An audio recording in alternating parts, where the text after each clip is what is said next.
Hi guys!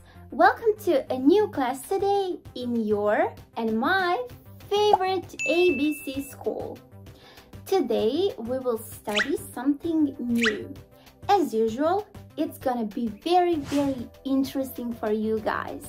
Today we will study about some new letters. So now I'm gonna ask you to switch to Bosnian and let's get started. Good luck! Danas ćemo kroz jednu bajku naučiti i nova slova, a zajedno ćemo otkriti koja. Znate li ko je čarobnjak? Čarobnjak je lik koji svojom čarolijom ispunjava želje i pomaže drugima. Zato udobno se smjestite i poslušajte jednu zanimljivu priču o čarobnjaku. Jednom davno u čudesnoj zemlji Bosni živio je jedan čarobnjak. Živio je u kućici na jednom proplanku, okružen divnim bojama cvijeća i zanosnom muzikom cvrčaka. Ali on, draga djeco, nije bio samo obični čarobnjak sa izuženim šeširom, bijelom bradom i svojim magičnim štapićem.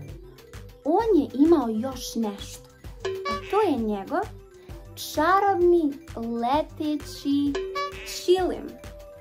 Jednoga dana muziku cvrčaka i ples cvijeća na proljetnom povjetarcu prekinuo je plač djevojčice. Čarobnjak brzo otvori vrata svoje kuće i ugosti jedno malo uplakano lice. Kroz jecaje ga je zamolila da joj svojom čarolijom pomogne i njene cipelice pronađe. Kada je čarobnjak čuo ovu suznu molbu, odmah je odlučio obradovati djevojčicu. Tako mi čupa iz kojeg čarobna para viri, tako mi cvijeće što mirisom miri, tako mi repa što krasi krzno lije. Upotrijebit ću sve svoje čarolije. Cipelica trag ću pratiti i osmijeh na tvoje lice ja ću vratiti. Čarobnjak se odmah uhvati posla. U ruke uze svoj magični kist i papira list.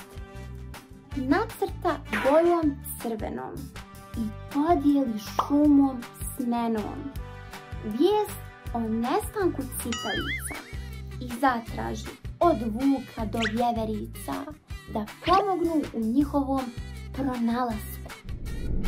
Ne prođe ni jedan čitav dan, niti noć pokuca na njegova vrata. Desi se kao iz bajke san.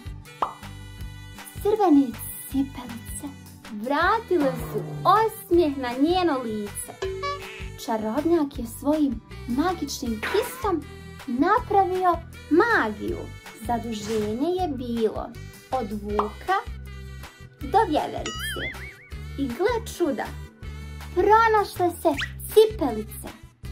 Sada one jednu djevojčicu krase iz priče ove u jednoj zemlji što se Bosna zove. Vjerujem da ste uživali u ovoj priči. U priči se govori o čarobnjaku i djevojčici. Sjećate li se zašto je djevojčica bila jako tužna? Zato što je izgubila svoje cipelice. Na početku riječi čujemo glas C. A riječi koje u našoj priči počinju glasom C su cvrčak i cvijeće. Idemo ga sada napisati kistom.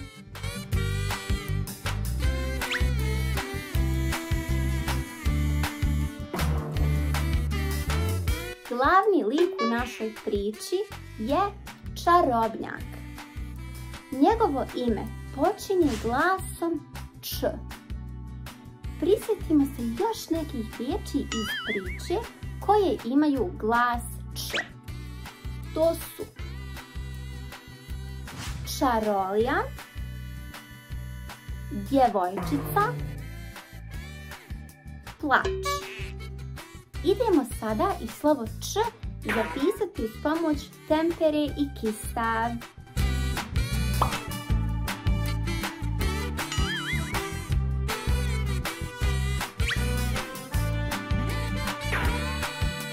Šta je sve imao čarobnjak?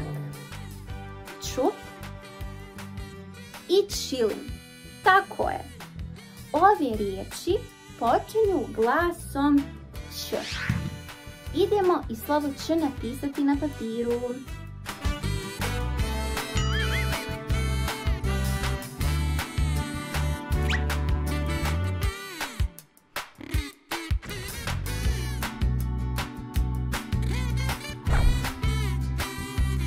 Iako su slova Č i Ć jako slična, ona se ipak razlikuju u pisanju, ali i u izgovoru. Zato moramo dobro naučiti razliku između ova dva slova. Idemo ponoviti još jednom. Slovo C. Slovo Č. I slovo Ć. Bravo drugari! A naša priča, kao i mnoge druge, ima sretan završetak, a svi znamo i zašto. Čarobnjak je uspio vratiti osmijeh na lice djevojčice, jer je pronašao njene cipelice. A sada je red da vi, drugari, budete čarobnjaci.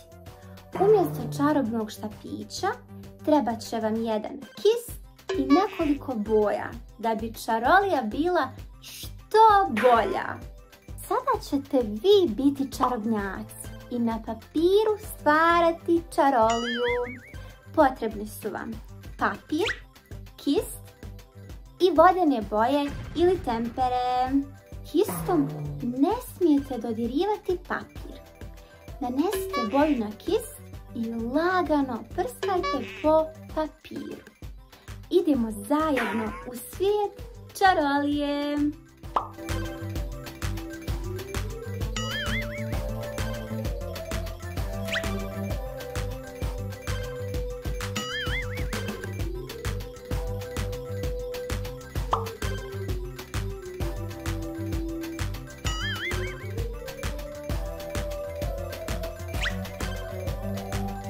Dragi moji čarobnjaci, bili ste divni i više nego uspješni. A neka vas vaša čarolija podsjeća na dobrog čarobnjaka koji pomaže djeci. A vjerujem da ćete i sami svojim čarobnim djelima pomagati drugim ljudima. My dear friends, I hope you enjoyed today's class and this magical story. Also, I'm sure you will not forget new letters because of this story. Thank you so much and see you soon.